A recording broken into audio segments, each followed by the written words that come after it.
Ninguna otra droga en la historia como el fentanilo había acabado con la vida de tantas personas en el mundo. ¿Qué ha ocasionado que estemos frente a una droga tan letal y distinta a las demás? Para entenderlo es necesario remontarnos a su primera aparición en 1959, cuando el Dr. Paul Janssen lo sintetizó por primera vez en Bélgica, con el objetivo de crear un analgésico potente y de acción rápida para utilizar en pacientes que sufrían enfermedades que ocasionan dolores intensos como el cáncer. Así, el fentanilo reemplazaría a la morfina.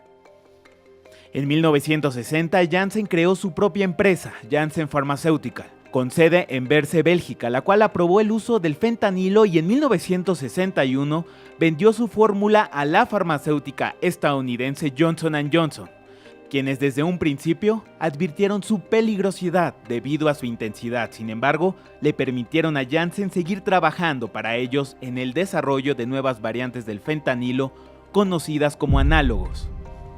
Para 1963, varios países de Europa Occidental ya utilizaban el fentanilo mezclado con diversos analgésicos. En Estados Unidos hubo resistencias para su uso. La Organización de las Naciones Unidas sometió sus precursores en 1964 a la fiscalización internacional, incluyéndolo como una sustancia en la lista 1 de la Convención Única de 1961 sobre estupefacientes. Sería hasta 1968 que el regulador estadounidense, la Food Drug Administration, autorizó su uso médico únicamente diluido con droperidol, un sedante patentado por Johnson & Johnson llamado Inovar.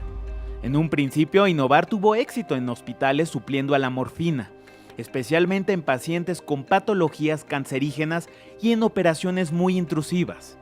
Años después se detectó que estaba generando efectos adversos debido a su composición química, entre ellos depresión respiratoria intensa, así poniendo en riesgo la vida de las personas.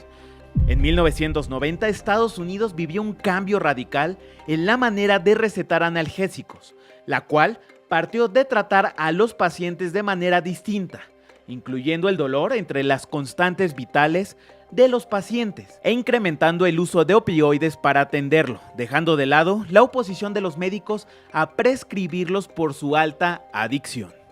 Entrados los años 90 se vivió el boom de los opioides. La familia Sackler, dueños de Purdue Pharma, comenzaron a multiplicar su riqueza debido a las altas ventas de un fármaco de su producción, el OxyContin, un fármaco de la familia de los opioides que comenzó su producción en 1995, el cual fue promocionado como una pastilla que aliviaba el dolor de manera prolongada, por lo que los pacientes únicamente tendrían que tomar 2 al día.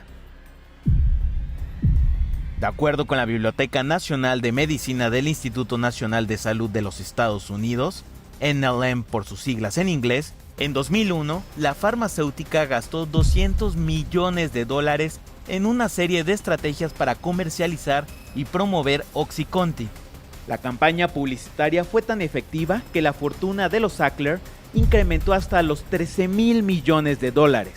Don't be afraid to take what they give you. Often, it will be an opioid medication. E impulsó la prescripción de este tipo de medicamentos con la impartición de congresos y conferencias. De acuerdo con la misma organización, entre 1996 y 2001, Purdue realizó al menos 40 conferencias nacionales sobre el tratamiento del dolor, con una asistencia de más de 5,000 médicos, y para el año 2000 aumentó su fuerza de venta de 318 representantes de venta a 671, y su lista de médicos a 94,000, lo que derivó en el aumento del número de adicciones entre los estadounidenses. En 2019, más de 500 ciudades y condados de los Estados Unidos presentaron una denuncia contra esta familia, acusándolos de sobornar a miles de médicos desde la década de 1990 para que recetaran su analgésico a pacientes que no lo necesitaban, señalándolos por crear la peor crisis de droga de la historia. Si bien los agentes comerciales de la farmacéutica aseguraron a los doctores que únicamente el 1% de los consumidores de OxyContin desarrollaban una adicción, Less than 1% of patients taking opioids actually become addicted. Un estudio de la propia empresa reveló en 1999 que en realidad el índice era del 13%. Tan solo en 2012, de acuerdo con los Centros para el Control y Prevención de Enfermedades, la Agencia Nacional de Salud Pública de los Estados Unidos, en el país se prescribieron 259 millones de recetas para analgésicos opiáceos, una cantidad que equivalía casi a un frasco por cada habitante de la nación.